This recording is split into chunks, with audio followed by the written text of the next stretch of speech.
Ya Pak, soal Bio Farma. Kemudian soal Asabri.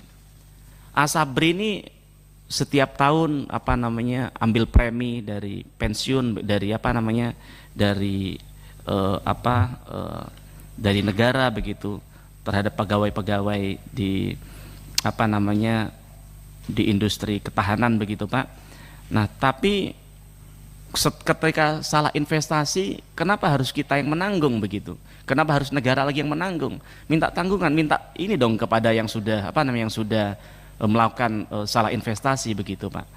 Apalagi kami mohon maaf, ini kalau kita bisa bilang rakyat kalau lihat di media sosial itu ya, ini yang korupsi orang-orang orang-orang Asabri yang karena salah investasi, yang memang rencananya untuk memang dalam rangka korup tadi itu, kemudian ketika itu uangnya habis, rakyat lagi yang harus menanggung. Nah, apalagi kami pengen tanya ini kalau kami harus kasih uang 3,6 triliun ini Pak, kami tanya kejelasan dari kasus dua pimpinan ini Pak. Saya lihat Pak Helmi Iman ini pada bulan Juni dipanggil KPK soal kasus salah investasi di Taspen Pak.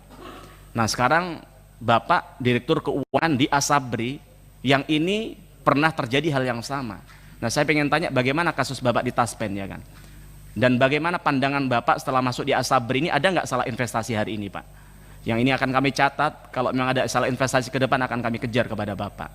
Begitu juga dengan Pak Dirut, setelah kami cek tadi saat rapat, saya cek Pak Dirut ini memang baru. Saya terima kasih Bapak sudah mau masuk di Asabri yang tentu mengurai benang kusut di sini tidak mudah. Kalau Bapak bisa selesaikan ini, Bapak pahlawan. Tapi kami ingin tanya dulu, Bapak pernah diperiksa KPK? Kami tidak tahu hasilnya apa Pak soal korupsi DOK waktu itu, waktu Bapak di BUMN sebelumnya. Nah, jangan sampai pimpinan, kalau ini nggak clear, menurut saya ditunda dulu pemberian PMN kepada mereka. Buat apa kita ngasih ke mereka nanti hilang-hilang lagi? Saya tadi sedih lihat daftar di nomor 9 ini. Ini Heru Hidayat, korupsi segitu besar, penjaranya nihil. Beni Cokro nihil. Kita ini rakyat lihat ini tertawa loh Pak. Bapak, mohon maaf ya, saya masih kita harus mohon maaf. Iya, tapi di kasus yang lain, tapi kasus ini harus ada konsekuensi hukumnya juga dong. Kalau enggak ini akan jadi presiden buruk ini. Begitu juga dengan Dirut yang lama, enak aja tinggal dipotong aja tahanannya selesai. Tapi bagaimana dengan rakyat kami, duitnya mereka? Nah, sekarang saya tanya Pak, misalnya tanpa PMN ini Pak, duitnya pensiunan ini sebenarnya yang akan pensiun di tahun 2024-2025 ini ada nggak Pak? Jangan-jangan nggak ada lagi nih. Kalau sampai nggak ada, duitnya para prajurit-prajurit yang sudah berperan besar terhadap ketahanan bangsa kita ini Pak, bisa chaos bangsa kita ini Pak. Maka harapan kami, hati-hati, kami pengen tahu dulu kejelasan dari apa yang saya tanyakan tadi Pak. Kemudian selanjutnya soal RNI Pak. Tentu kami punya harapan baru, semangat baru setelah Pak Dirut, Pak Sis ya kan, yang kredibilitasnya kami sudah lihat di BNI saat itu.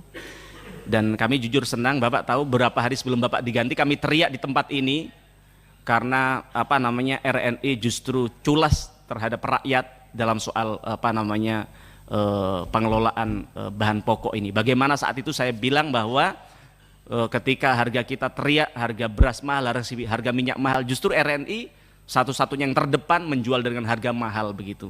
Jadi kami pikir sebenarnya apa kehadiran ID Food RNI ini untuk rakyat begitu Pak.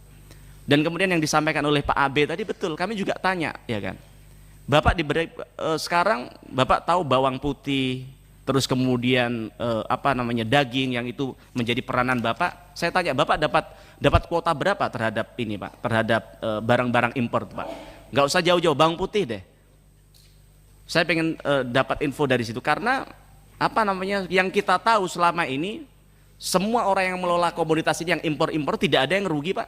Bahkan saya nggak tahu betul atau tidak, info-info yang kami lihat dengar di luar, untuk mendapatkan kuota aja dia harus bayar bertriliun-triliun kepada oknum yang saya dengar begini. Artinya apa? Ini potensi bisnis. Kalau ini potensi bisnis, kalau pengelolaan Bapak benar, Harusnya Bapak tidak perlu PNM, Pak. Apalagi Bapak kan jaringannya banyak di ini perbankan, ya kan.